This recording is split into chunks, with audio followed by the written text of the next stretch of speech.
let's talk about non-continuous hitboxes. So what are non-continuous hitboxes? You know, when you move Tesla Kid, or you move pretty much anything in the game, the hitbox of that specific character or enemy or whatsoever is continuous. There is no jump between two positions. For example, between like this frame and like one frame later, this frame, the hitbox of Tesla Kid moved continuously. There is no jump between the positions, and so the collision detection works fine, because if you collide with anything during that kind of hitbox, it's okay, the game handled that perfectly.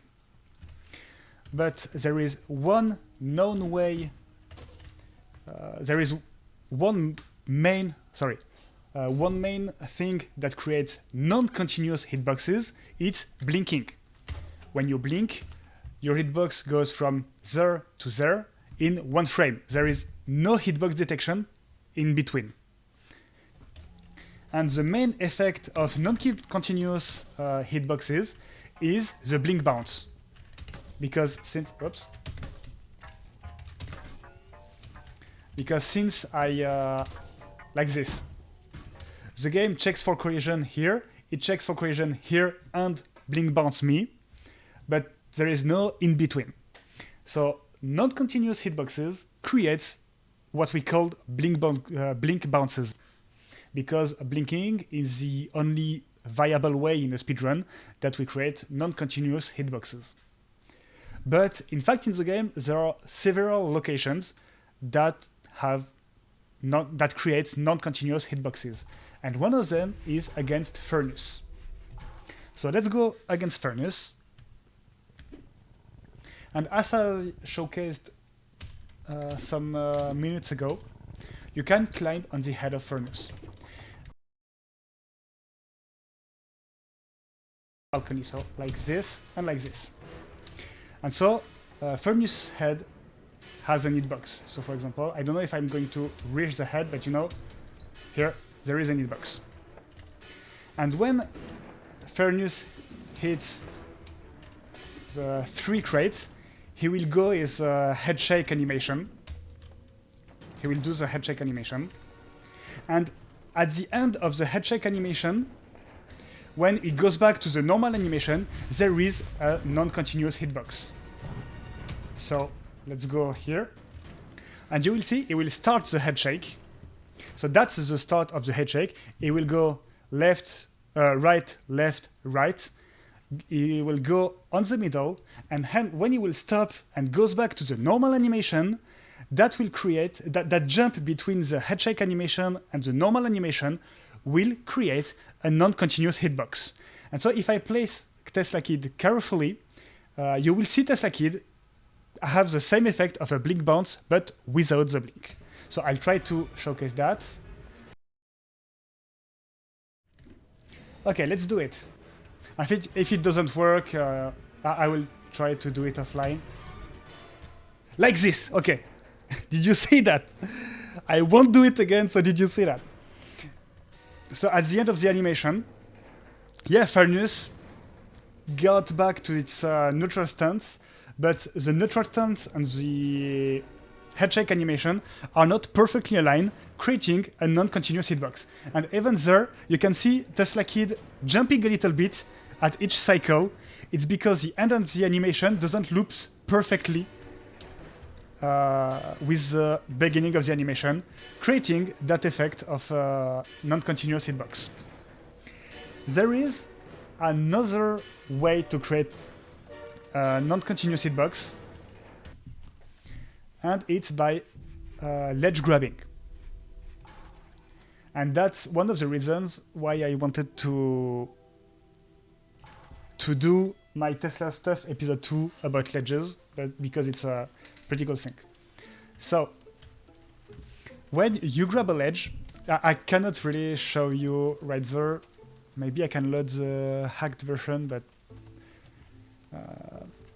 in fact, when you grab a ledge and you start to come up from the ledge, so for example here the hitbox is somewhere like here, and it doesn't move. The animation plays, but the hitbox doesn't move. And at the end of the animation, when you gain control back of Tesla Kid, the hitbox is not completely aligned. So here, the hitbox is a little bit different, and that creates a non-continuous hitbox. So it's the case for Tesla Kid, but also for all the enemies that are able to climb a ledge. And for example, it's the case for Oleg. So I will try to showcase Oleg ledge grab, and I will jump on him. So when I jump on him, I will die, but during the death fade out, you will see, if I do it correctly, you will see Tesla Kid go very fast upwards in the air. So I will try to do it. It's quite hard. Yeah, I didn't get it here. I need to land on his head. A bit like Furnace, it's quite hard to do live, so it will take me a couple of attempts. And there is something even more awesome about that will... Okay, did you see that? That's exactly what I wanted to talk about. And both Oleg and I were flying in the air. That's exactly what happened sometimes with the blink bounces on Vault Walker, for example. When I showcased the blink bounces on the Vault Walker earlier, the Vault Walker also went high in the air. So that's another setup for non-continuous hitbox, so you can blink bounce.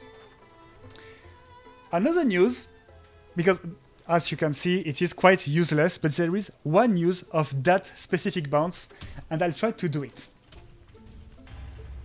It's really, really difficult. It will probably take me a couple of tries.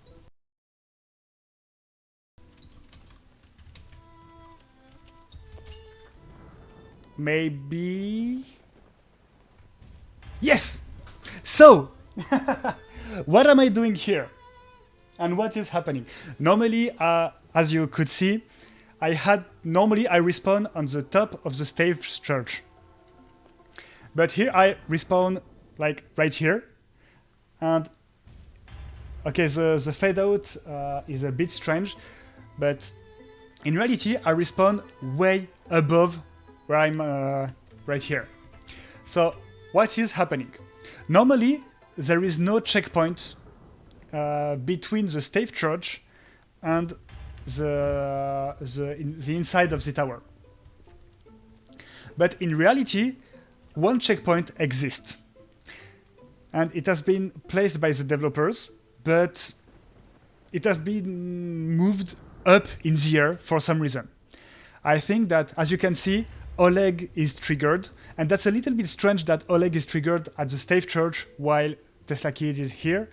So I think that the developers didn't want a checkpoint right here because it's a bit ugly, so they removed the checkpoint. But instead of deleting it, they just moved it up in the air.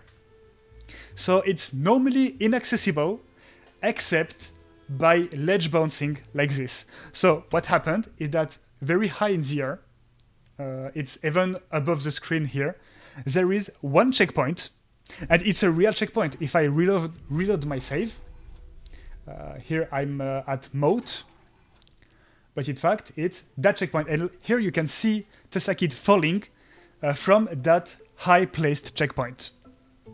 So that's a hidden checkpoint. The only hidden checkpoint I've discovered so far. There is another, but I will talk about it maybe another day because it's totally anything else, but it's a glitch checkpoint, so that's a story for another day.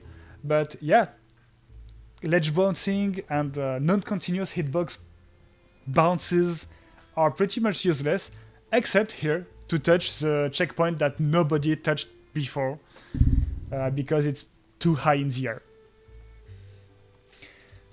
So that's it. That was just a little speech about non-continuous hitboxes and that hidden checkpoint. And yeah, makes it the end of the stream. So I'll try to do one trivia like this at the end of each stream.